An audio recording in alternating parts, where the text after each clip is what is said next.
Hello friend, I'm Melvin, the Media Man, and in this video we're going to learn about a couple of programs I highly recommend that you download to keep your PC safe and secure.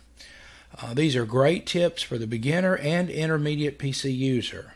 I've used these programs on Vista, Windows 7, Windows 8, 8.1, and now on 10. So let's get started.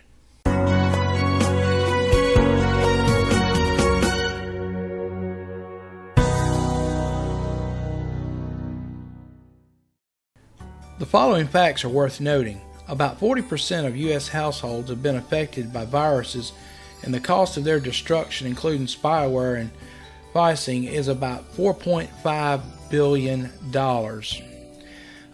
16 million U.S. households have had serious computer viruses in the past 2 years. The good news in the U.S., it only ranks third, and only about 50.1% of unique users experience an online virus threats. Believe it or not, the Russian Federation suffers the greatest next to Oman.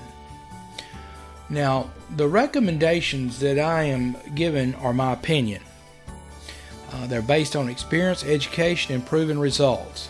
I do not receive any type of compensation or benefit from these products that I'm about to recommend. I don't make any warranty to their effectiveness or resolution issues that you may have on your computer. These programs I have used for many years. My virus protection program I have used now for about 18 years. So, the first thing I recommend that you do is go to download.com and download the latest version of AVG Virus Protection Program.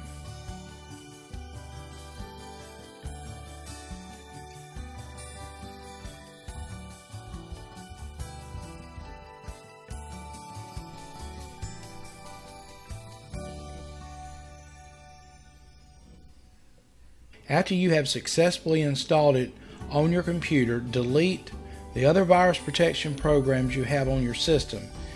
Even if you have free or trial versions, delete it. Most computers come stocked with one or several major brand virus programs. You don't need them after you download AVG.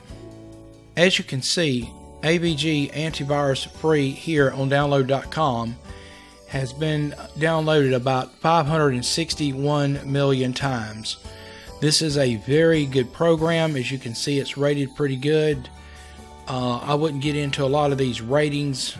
If you look at the people's ratings, I have found that in the computer world, people will fuss and nag about any little thing. Through the years, I've used both the paid and unpaid version of AVG. The results have been about the same. Since 1998, I think I've had about 4 viruses to get on my computers. One of them was pretty tough, but I did manage to get it off. I and my wife use a computer every day of our lives. I use a computer professionally as well as in my leisure time. Go ahead and download AVG and let it run. Make sure you let it update and schedule it to run. Occasionally, you'll get pop-ups from AVG attempting to sell you upgrades and other programs. Just ignore and close the window. You do not have to supply them with an email or password. Speaking of emails, I would suggest going to Gmail, Yahoo, or Microsoft and open up a generic email account to give to people when an email is required. I have owned my own domain for many years. It has been with this current registrar since 2003, and I receive very few unsolicited emails. In the last 24 hours, when I checked, I've received none. In the past 1 week, I have received one based on my account. Now, sometimes I do get 5 or 10 a week, but it's seldom. So I know what I'm talking about, and I'll get into emails later and on a separate video. Now here I want to stop and pause and give you several tips. I think I got about 7 tips I want to give you. These are very, very important tips that will save you a lot of time, trouble, and even money. First, you need to avoid clicking on ads and pop-ups. remember the old saying, if it sounds too good to be true, it probably is. And if you've downloaded AVG, most of the time it's going to catch a virus. But if you click on one that's connected with a pop-up, you've basically, in a sense, invited that virus to come into your computer. And not all these can be caught. Second, be careful of bogus virus alert pop-ups. These pop-ups are they're tricky, and they appear to be legitimate virus alerts. Many of them are labeled with Microsoft and even display information about your computer. Do not click on these pop-ups. Don't even click the X up in the corner, because often it's just configured, and it just invites more havoc on your computer. Once it's clicked, the virus downloads. The best thing to do is open up your task manager and close the browser or pop-up. You can open the task manager by clicking Control-Alt-Delete, then choosing Task Manager out of the list, and you'll get a screen displaying Task Manager. Up at the top, you'll see you'll have Process, Performance, App History, Startup, Users, Details, and Services.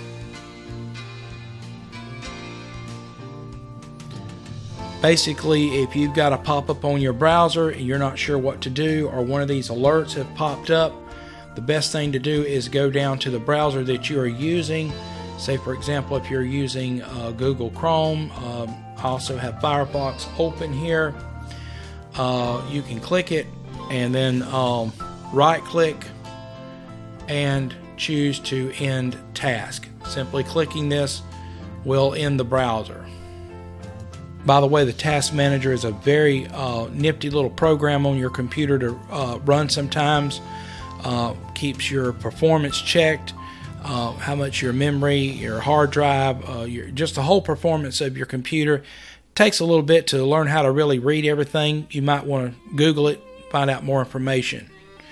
But this is the way to safely close these browsers if you should get some kind of a crazy pop-up that you don't really understand. Now, most pop-ups are just strictly pop-ups identifying programs or some software advertisement within the internet website that you're looking at, and most of them are very safe. They're just a pop-up advertising that you sign up for a newsletter or something like that. These usually do not contain viruses. Third, you need to use a good internet browser and keep it updated. Personally, I use Chrome and Firefox. I think Firefox is safer, but Chrome is easier to roll with. If you don't have Firefox, you can go to download.com and download it. Right now, I do have Firefox on my computer. But if you don't, from within your browser, say you have a brand new computer and you've got Microsoft Internet Explorer or whatever they're calling it this year, you can go ahead and open it and go into your browser. Usually you can click up in this area right here and just type in download.com, which is owned by CNET.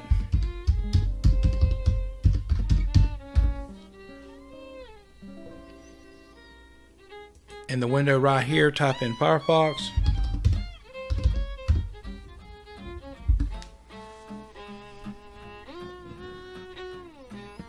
And just download the most recent one, which is right here. I think surf the web comfortably.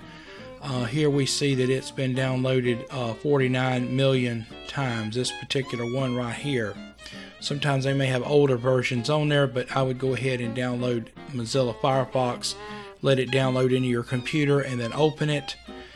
And personally, I would try to use Internet Explorer, Microsoft's browser, as little as possible. So once you've downloaded Firefox, you can open Firefox and get into the settings. And these are pretty simple, and they're right up here. And I'll show you how I've got mine set here. Just go down to Options. Under General right here, I have mine configured to open up to my home page. I have it configured to save files to a specific area called Downloads. and here to open new windows in a new tab instead. Under search, I have it using Google. Content, block pop-ups, Windows. Under applications, most of this is pretty safe for default. Privacy. This is what I suggest. You can use tracking protection in private windows. This is good. I have mine set where it never remembers the history. You can set it here. You can remember history, use custom settings for history. Some people like to remember history for a short duration. I suggest never remember history. And you can delete that if you've got some history already on there by clear all current history. Location bar, when using the location bar, you can suggest the current history, that is, and obviously bookmarks and open tabs that you're using. And then down here under security, warn me when sites try to install add-ons. You want to be warned anytime your browser is trying, or someone or a website is attempting to do anything to your computer. You want a warning. You want to block reported attack sites and block reported web forgeries. This is very important, and most of this right here is not important. You can Google or look at the help files here and get more information about that. But this is how I've got mine set up. This is generally how I keep Firefox set up. And like I said, it is a very good and a very safe program. When you're setting up the browser, a couple things, just little notes I would remember is you don't need to remember your history, or at least remember it for a long time. You don't use your browser to remember passwords ever. I know that's a function in a lot of computer browsers, and I know it's quick and easy, but it's never a good idea to remember your passwords. You need to remember your passwords, not your children, not your computer. You need to remember your passwords, and we can get into how to write them and put them down somewhere safely later.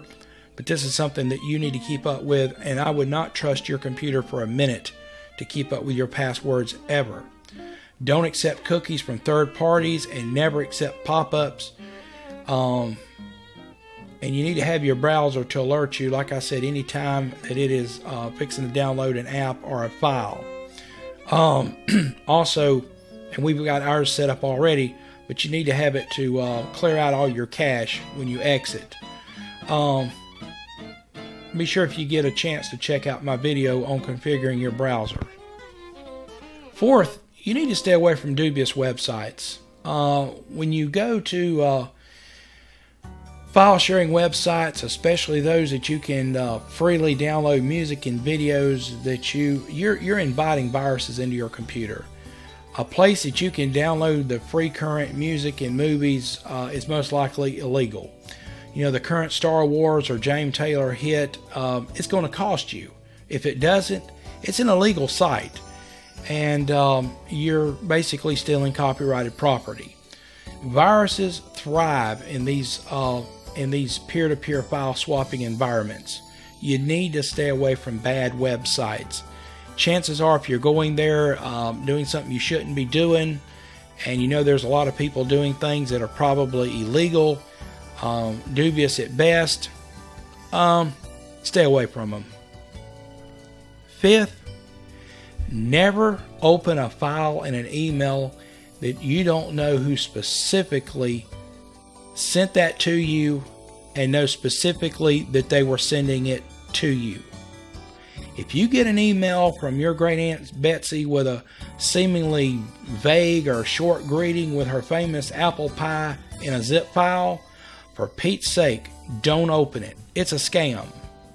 You know Aunt Betsy don't know how to zip a file. Chances are you may not know as well. She didn't zip that file. I'm telling you, she did not zip that file. Stay away from it. It's a virus. In fact, never open a zip file without knowing that someone is sending it to you to start with. And if you get it from somebody you know, doesn't matter. There's viruses that will steal your contact list and send out bogus emails to your contacts, as well as sending you seemingly emails from your contacts. So just don't open files that you don't know were coming. The sixth tip, you need to observe the URL of the website. The URL of a website is located in this area. This is Chrome that we're using right now. But just say, for example, we go to Google.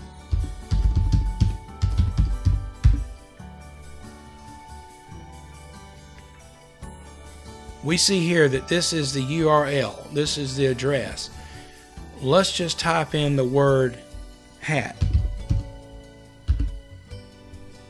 Best online hat store for high-end men's and women's headwear. Hats.com. That sounds simple enough. So let's go down here to Wikipedia. Let's see what it says about hats. Here we see is the URL again.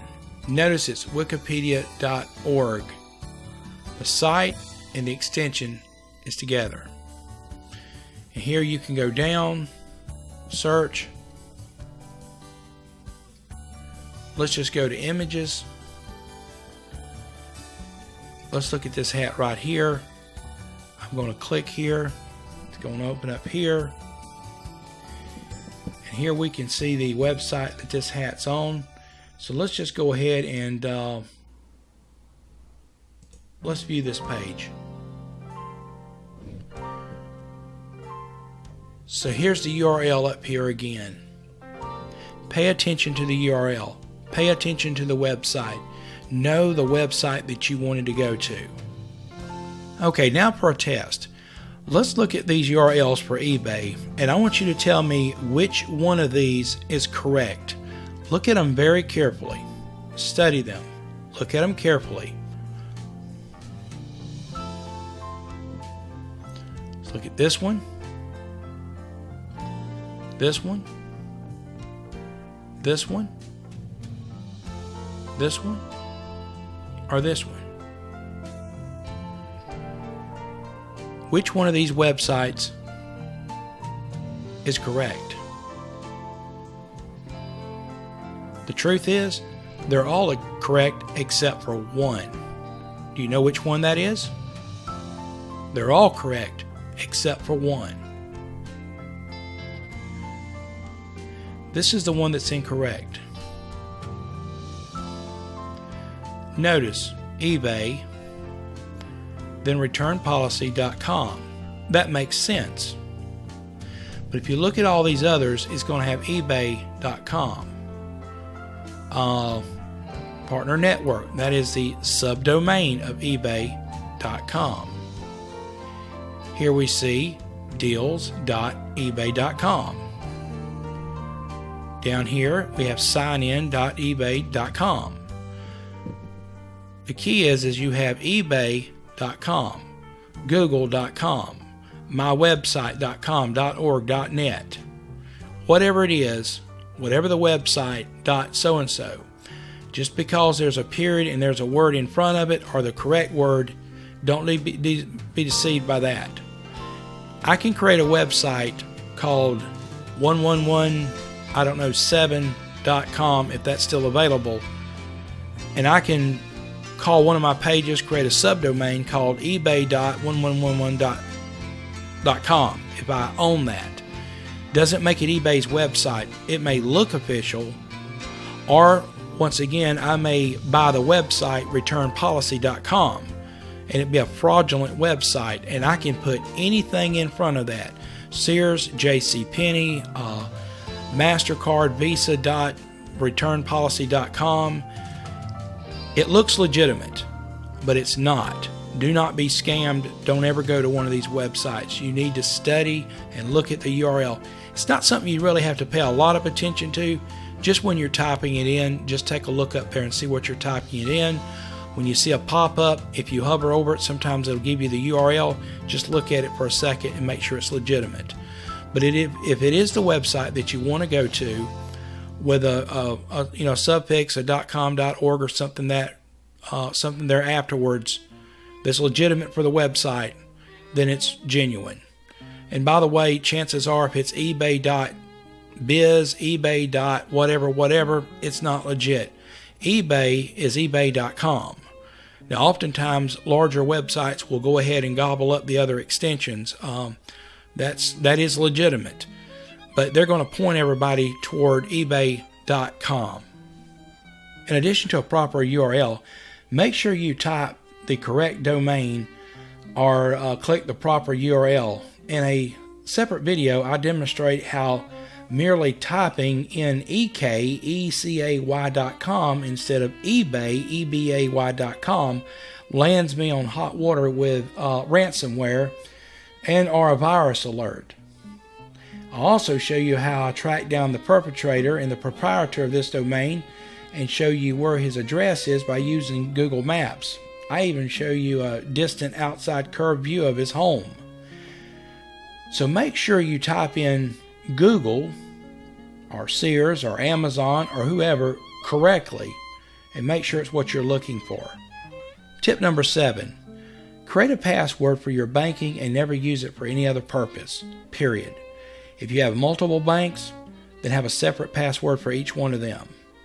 Never associate a password with your phone number, address, kids' names, birthdays, special events in your life, pets' names, automobiles, etc.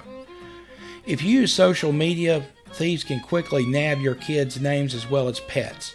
Often there is just too much information advertised about your life, and sadly, most people are way too careless with their private business. In establishing passwords, use caps and numbers, but not in a legitimate use. Use something unique and write it down in a secure place.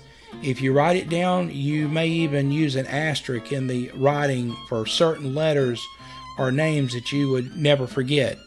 A burglar and a hacker are all the same, but their minds are just wired a little bit different. If you have a list of passwords written down in your wallet or purse, you're toast. For example, if your password is, say, springtime 232, if you write it down as, and you can see the following right there, you're likely to remember it once you see the assembly of letters, especially if you've used it a good bit. You might also change your passwords every now and then. This is a very good idea to keep fresh passwords maybe every couple of months. Some people that use certain ones over the years, they kind of go back and forth. That's not the most secure thing to do, but it's better than nothing. Unfortunately, you need a few passwords in life, and I use some of the same ones for different uses. Anything that is exposed to your finances, you want to have separate passwords. Here's a solution that helps a lot of people. It's not absolutely fireproof, but it does work unless someone is specifically targeting you. Most of us are small fish in a large area. Hackers, they just want to gain access to your accounts, bleed you dry, they're off to the next victim. So if you own Microsoft Word and you're using that, open up a window in Microsoft Word. Go ahead and type in, let's just say Brenda's chicken salad recipe. Okay, and come on down. Type in Brenda's chicken salad recipe. And then down here you can type in usernames and passwords. Generally, a username comes in front of a password, and a lot of times usernames are the email address and your email address. So you could type in, for example, if it's your password to Amazon, you could type in Amazon and then go over and type in your username without using the username. Say your email address, let's see,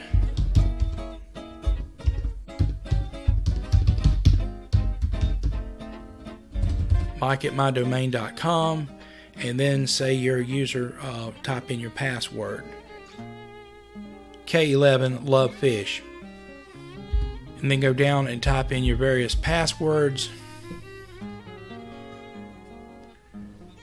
and then you want to save this,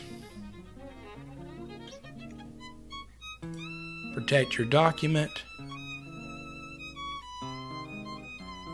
encrypt with a password, encrypt the current contents of this file with a password, and just for the sake of this video, we're going to type in 123. Hit OK.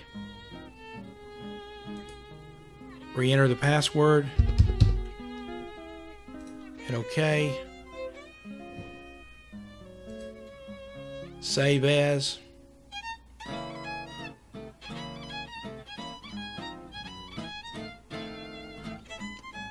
I'll just put this in documents, and I'm going to leave this just the way it's spelled out with spaces, which I never recommend for anything.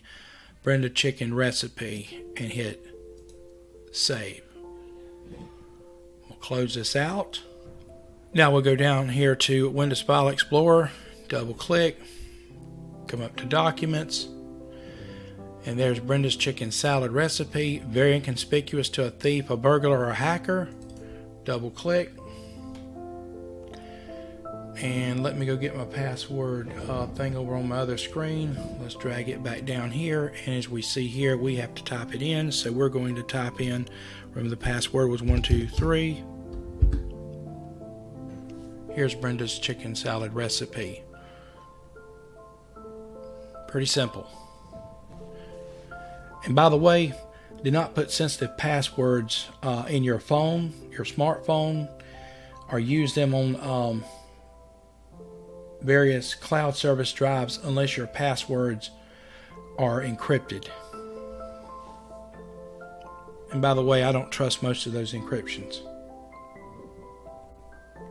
Okay, we're done with the tips, and now we're back to the last two free software downloads.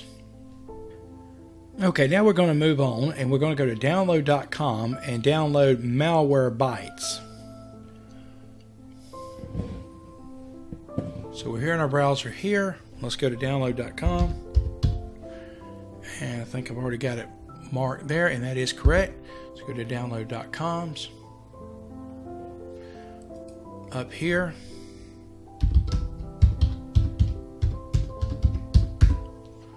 Malwarebytes. Let's come down, and I know that these are the proper icons right here, and we want to use the free version of this, which, as you can see, has 141 million downloads. As you can see, it is has a good editor rating and a user rating. Doesn't always mean everything, but that's not too bad. Now this is a great program, and it's really good, and I would run it if you suspect something has got past AVG. And listen, no virus program is 100%. Every day thugs are working on new ways to exploit your system as well as wreak havoc, on our national security. Download Malwarebytes and run it once in a while. Go ahead and let it run its course. It's a good program, highly suggested, and I have it here loaded on my program here, and every now and then I will run it just to make sure everything is good to go. Now, last but not least, you need to clean up your computer and keep it healthy and lean by deleting old and unnecessary temporary files, cookies, cached information, and slim up your registry by downloading a program that's called CCleaner. And let's just go ahead and come up here and download.com, and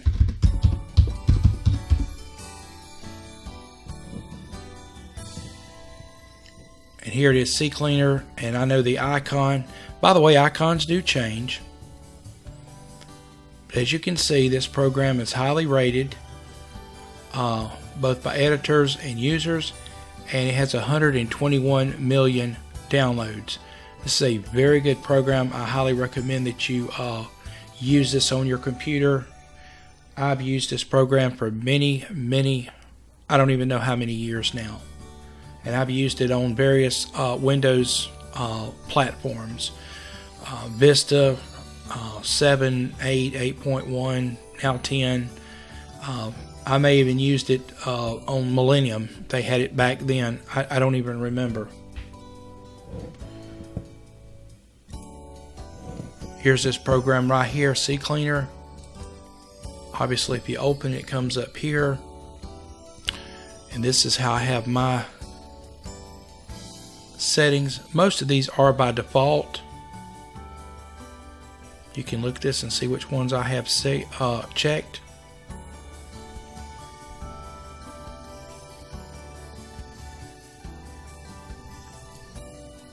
Then there are applications.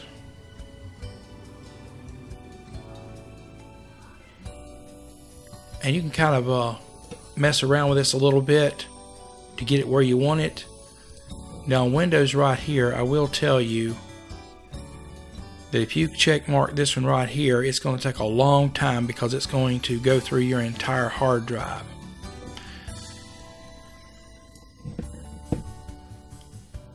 So if you click Run Cleaner, it says this process will permanently delete files from your system. Are you sure you want to proceed? I've used this program for years and I love it. So it's not going to run all the way through because it's going to ask me to shut down various applications, but let's just see what happens here when I click OK. As you can see here, it's telling you what it's doing. It says here that Google Chrome needs to be closed in order to clean the internet cache, so I'll just go ahead and tell it to close.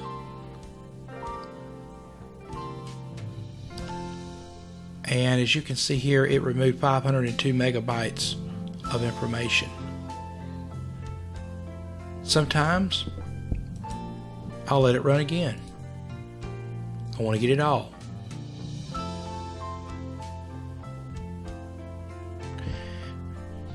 And then the registry.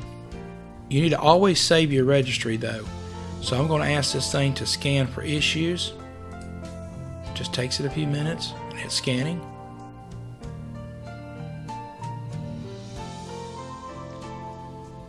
Okay, and here it says fix selected issues. I'm going to go ahead and tell it to fix. It says, do you want to back up changes to the registry? I always hit yes. This is important. I'm going to let it save again. And then I'm going to tell it to fix all selected issues. And close. Let's scan for issues again. Sometimes one or two might pop back up. Sometimes what it perceives as issues is not really issues. As we see, there was none found here. Go back to Cleaner. Run Cleaner.